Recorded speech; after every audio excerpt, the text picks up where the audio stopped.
Hey guys, how's it going? Welcome back to my channel and another video. Before starting this video, I'd like to urge you to give my channel a subscribe and hit the bell icon.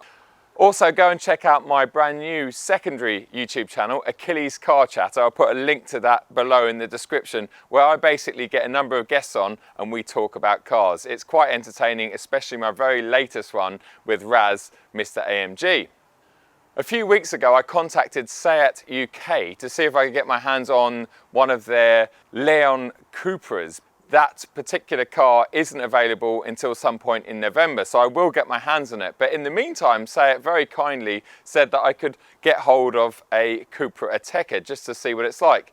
I have to say, this sort of car, a bit like the SQ2 that I had earlier on in the years, not really my cup of tea, but I had read some positive things about it and it is a fairly compelling package. So I thought, you know what, why not get a video out and you guys can listen to what I have to say about the CUPRA Ateca. I'm sure most of you know who CUPRA are, but for those of you that don't, a few years ago, Seat decided to break themselves into two divisions. You've got your regular Seat cars, and then you've got your high performance cars, which they now label as CUPRAs. They've even got their own unique badging. CUPRA stands for Cup Racing, so everything with a CUPRA badge on is your high performance car. I know it seems a little bit odd that we're reviewing an SUV, which is one of their high performance cars, but like so many manufacturers these days, they're always having to throw in a sports SUV and they tend to be the best sellers. So I am keen to see what this car is all about. In terms of styling, I'm not really convinced, if I'm being honest, but then I'm not that convinced about many SUVs. I prefer sports cars or estate cars, you know, hatchbacks, etc. But it's not too bad. And what you've got to remember is this is a very, very practical package. So in terms of being practical, it has to be quite square. And that's kind of what it looks like and translates to on the road. This is unmistakably a different car to your regular Ateca, and there are some telltale signs on this particular vehicle. Some of them being the badging, as we've already talked about, but other things are the unique alloy wheels. They're 19-inch, they've got like a bronze colour to them, and I think the bronze is like a theme that CUPRA goes with. A bit like BMW with the M lights, it's got the serum grey. The CUPRAs have got bronze, so bronze wheels, bronze badging, etc. Other telltale signs are this has got a unique grille.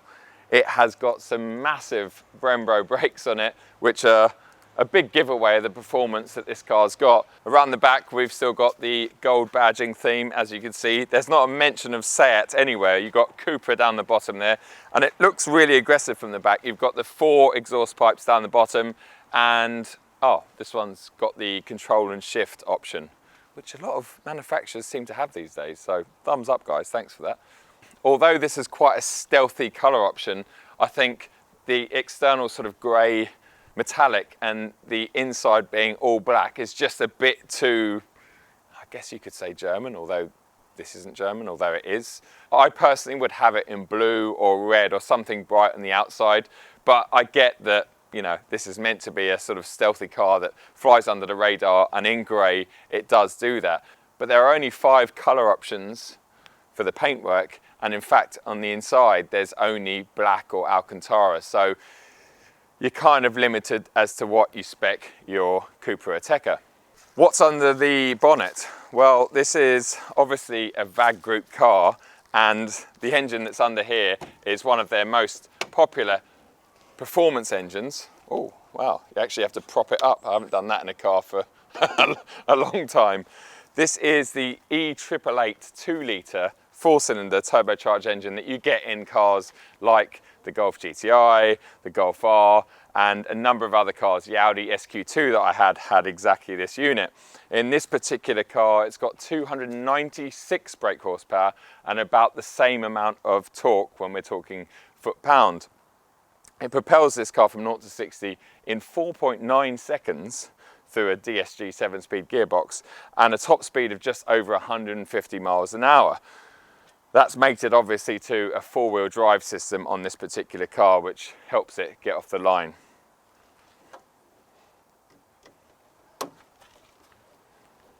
Okay, let's have a look at the interior of the car. I think we should start with the boot because essentially this is an SUV car, should be a practical car, good family car. So pop it open with the key, which is a fairly old looking VAG Group key, I must say, but it has got some CUPRA branding. I almost said Seat branding then, CUPRA branding on it. Lovely big boot, massive, lovely wide opening. Well, thankfully the key did get me back out, and as you can see, if a big 6'4" giant like me can get in there, you could definitely get the kitchen sink, etc. in there. It's got a split fold rear seat, 60-40 split with a sort of load to hatch in the middle of it for skis, etc. But yeah, lovely, nice load area, and when the seats are down, that obviously translates to an even bigger, massive sort of space that you can carry things in and around. Now we should jump in the back and see what it's like.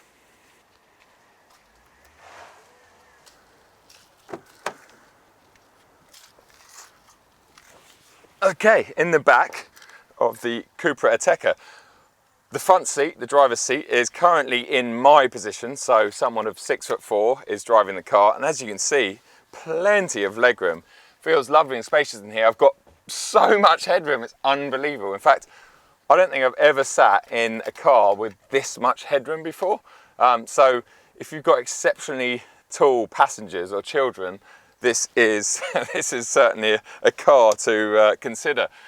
Closing the door, yeah, it feels great. It is a 3-bench seat on the back here. Obviously, really, you want to try and avoid putting someone in the middle because it's always going to be the cramped space. In fact, let's demonstrate that now.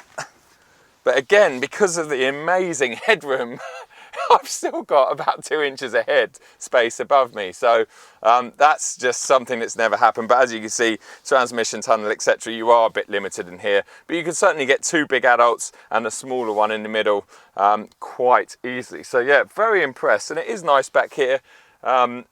There's a few nasty plastics, which we'll talk a bit about once we get in the front of the car.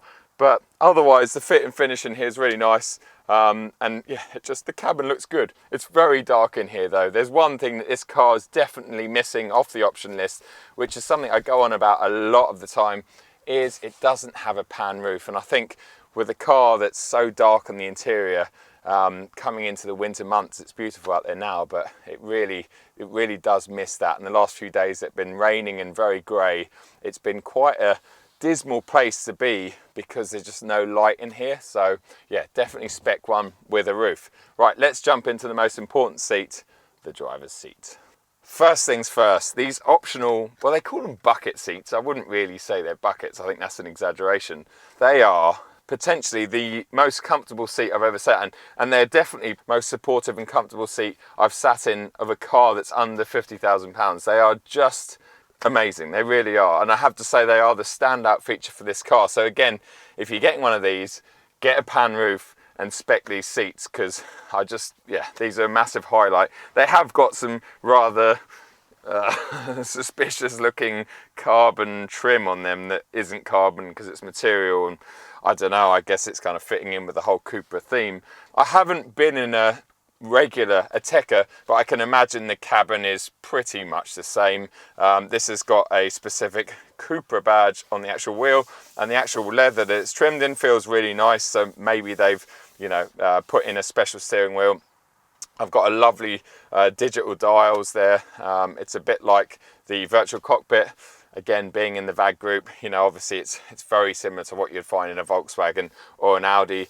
It's quite simple and plain in here. The dash is very plain, and people that have sat in this car as passengers have sort of commented on that it's not particularly special in here. But I have to say, it's just typically Volkswagen to me. It's not shouting about anything, but everything in here works. Some of this looks quite old school. We've got lots of dials and buttons down here, but I personally love that. I love being able to reach down and, play with the climate control, for instance. Something else I absolutely love and is very useful is the amount of USB ports in here. We've got 2 in the back, we've got 2 in the front, and I really like this charging pad that you can just throw your phone in. It's really nice. Obviously, I'm a big fan of mega mounts, so my phone lives up there. But if I didn't have a mega mount or a passenger wanted to charge their phone easily. It's a lovely big charging pad. It's a really useful space. There's a couple of drinks holders down here, a smaller one which my control and shift bottle doesn't quite fit in, and then a larger one where my control and shift bottle does fit in. And we got a nice little storage bin here, and you know, a nice large glove box over there. Large storage bins in all of the doors as well. So this car is sort of shouting practicality at me, and I have to say it's really impressive in that sense. Although the styling on the outside isn't that great in my opinion, once you get inside it's certainly going to satisfy most families or owners that want a practical car. We should now take this out for a quick drive and talk about what it feels like on the road.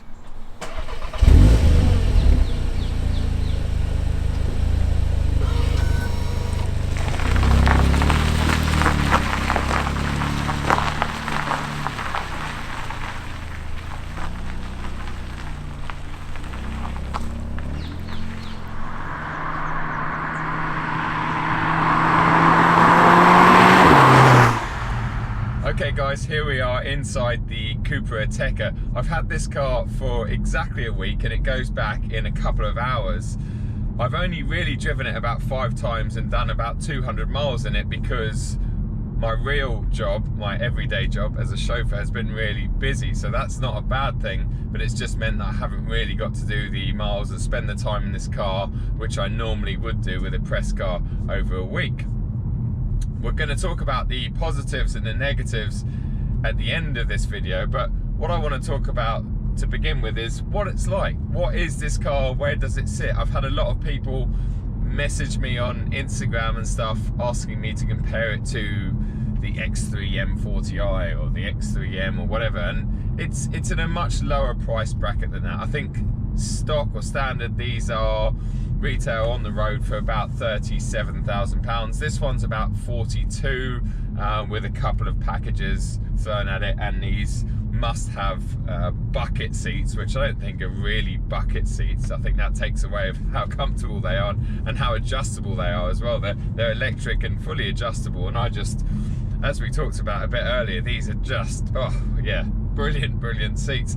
Now the cabin, aside from being very dark in here, especially without a pan roof, it's a really functional and reasonably nice place to be. There are some really cheap and nasty plastics in here, but you've got to remember that this is essentially a Seat Ateca, which I don't know what they start from, but a base model Seat Ateca is surely going to be in the low 20s or something. A bit like, say, an M140i. People say some of the bits in there are a bit cheap and nasty for, say, a 35-40 grand car. What you got to remember is that's based on a, you know, a basic 1 series, so you're always going to get parts that don't quite add up to the price tag of the car. But ignoring that, the actual functionality of the car is really nice. There's analog dials and stuff where I need them. The digital dash is really cool. There's a couple of different viewing options. You can get everything up there just like you can in a virtual cockpit in, say, a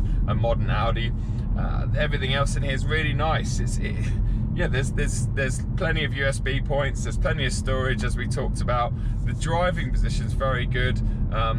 These seats, again, exceptional. The view that I've got out the front window is really good. This car, and I think as standard, these come with adaptive suspension. This one's got adaptive, and while we're talking about that, in the drive mode selector I've got down here, we've actually got 6 different drive modes. We've got Comfort, Sport, we've got Cupra, and then we've got an individual, an off-road, and a snow mode. Now I've only really been between Comfort and Cupra, which is like the racing setting, if you like. And in Comfort, the ride is really good, considering we're on reasonably large 19-inch wheels with you know, reasonably low profile performance tyres. It does feel really good, the ride. It's very comfortable, and anyone that I've had in the car has complimented the ride being very good. As soon as you knock it over into Sport or into Cupra, you notice immediately it stiffens up so much, as I'm hoping you can see on the camera. It really does change in character completely. So yeah, again, for the UK, you're better off in Comfort or setting it in the individual settings, so you can have the throttle and stuff in the CUPRA mode. And but yeah, the suspension in comfort for most of the time in the UK is the best. But obviously when you've got it in the stiffer setting, because it's quite a high riding vehicle, it's an SUV, it does support it better through the corners, although the actual spring rate becomes essentially a bit stiffer.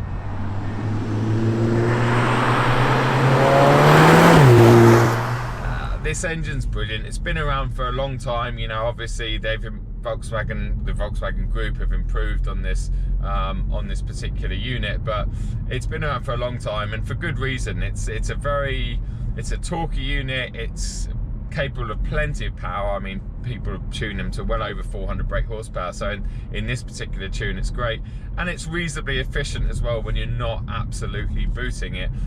It seems to do a pretty good job of just about everything. It doesn't make a fuss of anything when you ask it to, you know, to give you the torque and the power that you need, and it certainly picks up this car and throws it down the road very well. We'll put it into CUPRA now and knock it over into manual. It's the DSG 7-speed gearbox.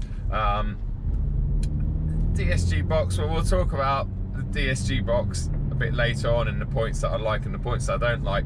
But there's one thing for sure with DSG boxes: they're very, very quick at shifting. They're exceptional, very, very fast up and down the gears. I mean, they are literally, you touch the button and it changes. Talking of buttons, well, the steering wheel, as we said earlier on, is very nice. The actual buttons, or paddles as they are, to me feel exactly the same as the ones that you get in a Golf R or Golf GTI, and in fact they're the same ones that you get in last year's Audi R8 RWS. That's not to say that they're particularly nice or brilliant, they just do the job. But yeah, DSG boxes, wow, they change gear lightning quick. There's just no hesitation whatsoever. But where they do fall a bit short is when you do kick down, if you're in drive or something, sometimes there's a bit of a delay.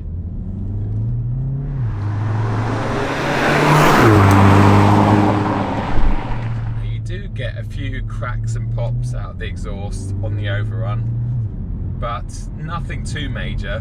What I have noticed is on a longer run, when the exhaust gets hot, you do hear a bit more out of it, so there's a bit more character that comes through, and that's kind of true with pretty much all exhaust systems, especially modern cars with particular filters in them. Once those filters and stuff get hot, you tend to hear a little bit more character from the engine or the exhaust, which isn't a bad thing. But yeah, I mean, in terms of like fun, is it fun? Can it be fun? Can a car that looks this ordinary be fun? Well, I think it can, you know. I have to say, when I've been pushing on a little bit in this car, it feels more fun, more engaging than the Audi SQ2 I had. And that's interesting because essentially it's a very similar platform. It's the same engine, it's the same gearbox, but in this car, it's a bigger car, it's a bit heavier, should be a bit more blunted, but it does feel more fun. So that maybe is the CUPRA magic coming in. It's the tweaks they've done to really focus on making this car, which shouldn't be fun to drive, it's injected some, you know, some enjoyment into it. So I really can't wait to get my hands on the Leon CUPRA, because I think that is just going to be an absolute riot and, you know, a lot of fun.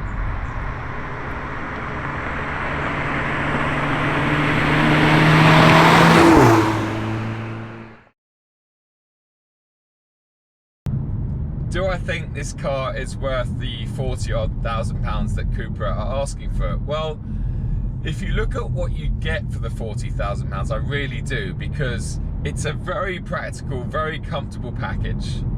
It's a very capable package as well, and I think there's not many cars out there for that kind of money that can offer everything that this can. It's an interesting one because I wouldn't have it on things like looks alone, and the fact that, as I said at the start of the video, I'd rather have a really cool estate or wagon, but I can see where the 40,000 pounds worth is, especially when you've driven it and you feel things like the brilliant adaptive suspension, and there are things in here that do remind you you're in quite a special car. And that's before you put your foot down and you feel the, you know, the power and the pace of this car. It feels every bit as fast and as powerful as the figures suggest, and I think that's great. And it is. I still laugh at SUVs that are fun to drive around in, because to me they just feel like they shouldn't be. I feel like I'm sitting too high, and it just shouldn't be that much fun. Now, I can't push it on the public road, but I'm sure on a circuit or something this would still be a bit of a hoot for a few laps at least, until the tyres cried enough. But it's a very impressive bit of kit, I think, for the money. That's going to lead me on to the plus points and the negative points before we finish this video.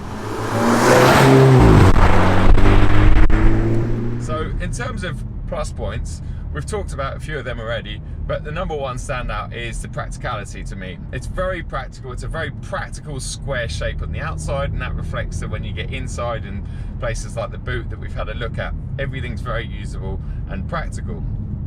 It also flies under the radar, this car.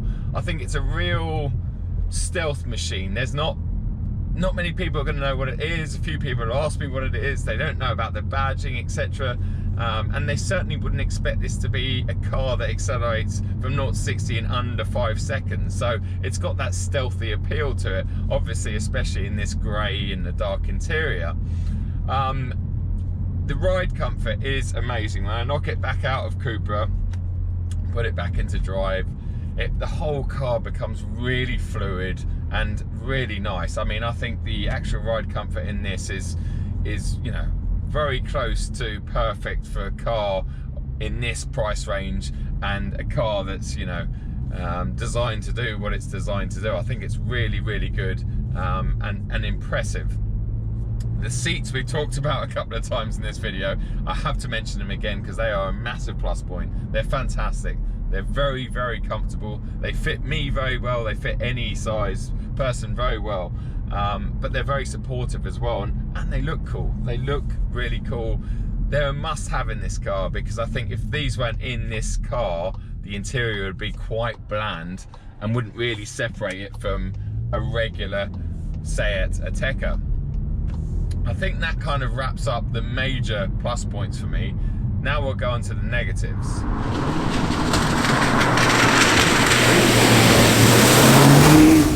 As we talked about, the styling really doesn't do much for me. I just don't get it. I don't think it looks really that great from anywhere.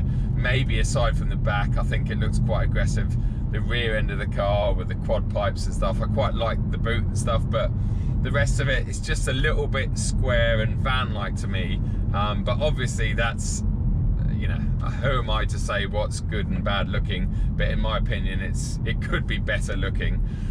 In terms of interior, again, we've touched upon it. Some of the plastics, they're just, even things like the door handles, there's just so many. There must be 6 or 7 different plastics on this door, and in certain lights you see them. You just see, I can look over at the passenger door there and I can see all these different plastics flashing at me, and yeah, there's no need to have so many different plastics, and that bugs me a little bit, because, you know, I get that, you know, this car's at a price point, but it just doesn't need that many plastics on the inside of the car. The other negative, or another negative, is the DSG box. We talked about its good points. They do have bad points. The kickdown we've talked about, there's sometimes a big delay in kickdown, but also actually as we're coming up to this junction here, I'll come to a stop. I've got nothing behind me. Now I'm on the brake. Like all automatic cars, you come off the brake and the car rolls forward. In the DSG, you come off the brake and it kind of lurches forward sometimes, and it's a bit unnerving, especially if you're on a bit of a hill. It almost counteracts that and lurches forward. So yeah, not the best gearbox in the world. I think modern day ZF8 speed is always going to be a better all-round box, especially for a car like this. My final negative, I guess, would be, even though I've said it is reasonably good value when you look at it, and look at what it offers you, I still think 42, 43 grand for this particular car, considering it doesn't even have a pan roof, it's a lot of money for what is essentially, you know, a sporty Seat. And that's not taking anything away from Seat, because I think they're a brilliant brand. And let's face it, we all know that their underpinnings are basically all taken out of the VAG group. You know, they're very well engineered, put together cars, but 43 odd grand for a car like the Ateca, it's a bit too much money in my opinion. But I'm sure there's some really good finance deals out there, so yeah, let's see what those look like. I think that's about it, guys. I'm going to wrap up now because I don't want this video to be too long. Hopefully you've enjoyed this video. I want to say a massive shout out and thanks to my buddy Patrick, Becoming Patrick on Instagram, for helping me film some of the external stuff and my original intro and stuff. So cheers, buddy. Thanks for that. Please make sure you give him a follow. His Instagram will be below in the description. And I just want to also say, remember, don't believe everything you see in the media or the press. I will see you guys at the next one. Thanks for watching, guys. Cheers. Bye.